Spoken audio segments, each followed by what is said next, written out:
Hola, soy Dana Yesenia Gutiérrez Perdomo, estudiante de Sociología. Y en este video quiero compartir una reflexión sobre los retos que enfrenta la educación en Colombia dentro del contexto post-conflicto.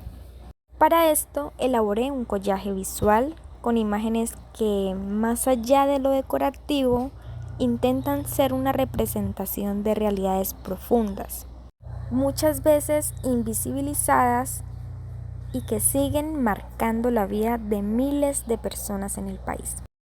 La primera imagen que decidí incluir muestra una escuela rural deteriorada, de esas que vemos en zonas apartadas, rodeadas de montaña o selva, donde llegar ya es un reto. Esta imagen está muy relacionada con lo que plantea el documento Educación Rural en Colombia, el país olvidado. Allí se hace un recorrido por los programas impulsados por el gobierno como el PER, que significa Programas de Educación Rural, y el PER, que es el Plan Especial de Educación Rural. Estas intentaron mejorar la calidad educativa rural entre 2002 y 2015.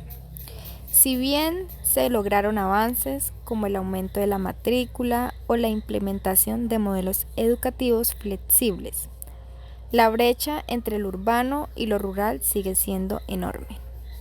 El artículo muestra cómo muchas veces se aplican soluciones sin entender qué significa ser niño o niña en la ruralidad, cómo es su vida cotidiana, sus desplazamientos o las condiciones en las que estudian. La segunda imagen que incluí muestra a una niña sosteniendo un cartel que dice: "Yo no soy una princesa, soy una guerrera". Esta imagen me impactó porque representa a muchas niñas en Colombia que desde muy pequeñas tienen que aprender a defenderse del machismo, de los estereotipos y de un sistema educativo que no siempre las protege ni las representa.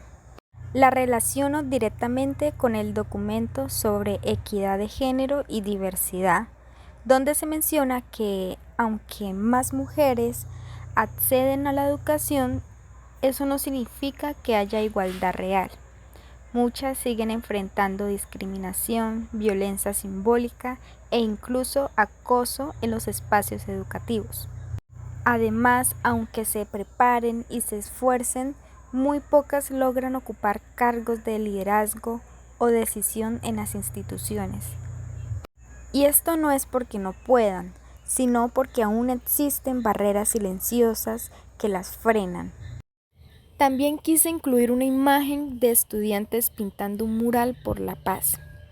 Esta imagen no solo habla del empoderamiento, habla de sobrevivir, de resistir y de reclamar el derecho a una educación que no solo enseñe, sino que también cuide, respete y valore. En el texto Cultura de Paz, una construcción educativa, se habla de la paz como algo más profundo que el silencio de las armas. Esta probablemente es la más esperanzadora de todas, pero también la más exigente porque habla de lo que aún no hemos logrado del todo. La paz verdadera implica transformar la cultura, aprender a convivir, a reconocer al otro, a no repetir las violencias. Y ahí la escuela tiene un papel fundamental.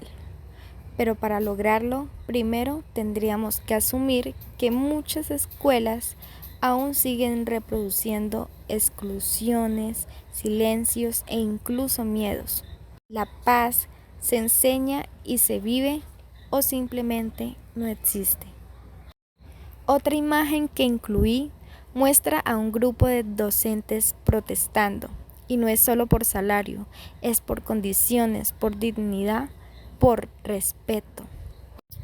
Me ayudó mucho a comprender el texto que analiza la política educativa colombiana desde la teoría de Pierre. Él habla del sistema educativo como un espacio donde se reproduce la desigualdad. La política educativa en Colombia, como lo muestra el autor, se ha enfocado en formar competencias para el mercado. Eso suena moderno, pero lo que termina haciendo es convertir la educación en una mercancía y deja a un lado su función social, cultural y crítica.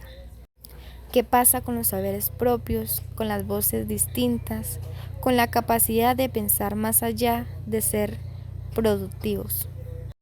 Finalmente, quise cerrar el collaje con una imagen simbólica, un mapa de Colombia dividido en dos colores, como reflejando la fragmentación que aún sentimos entre lo que el país dice que es y lo que realmente vive su gente. El texto sobre la identidad colombiana habla de cómo somos país de medianías, un término que no es negativo, pero sí revelador. No somos extremos, pero sí muy contradictorios. Por ejemplo, podemos tener cobertura educativa creciente, pero al mismo tiempo seguimos excluyendo a poblaciones enteras. Podemos hablar de paz en los discursos, pero no asumir las condiciones reales de quienes sobreviven en territorios aún más marcados por la guerra. Ahora sigo con la respuesta a la pregunta: ¿cuáles son los retos de la educación en el contexto del posconflicto en Colombia? Uno de los retos de la educación en Colombia es romper con el discurso bonito y pasar a las transformaciones reales. No basta con decir que la educación es clave para la paz, hay que hacerla posible y eso implica garantizar condiciones dignas en las escuelas rurales, reconocer y enfrentar las desigualdades de género que persisten en todos los niveles, valorar los saberes comunitarios, indígenas y afrocolombianos como parte legítima del conocimiento. Y sobre todo, dejar de entender la educación como una herramienta solo para producir y empezar a verla como una oportunidad para pensar, dialogar, sanar y crear comunidad. Desde la sociología entendemos que todo sistema educativo responde a un modelo de sociedad. Por eso, si queremos una Colombia realmente en paz, tenemos que construir una educación para la justicia, la memoria, el respeto y la equidad.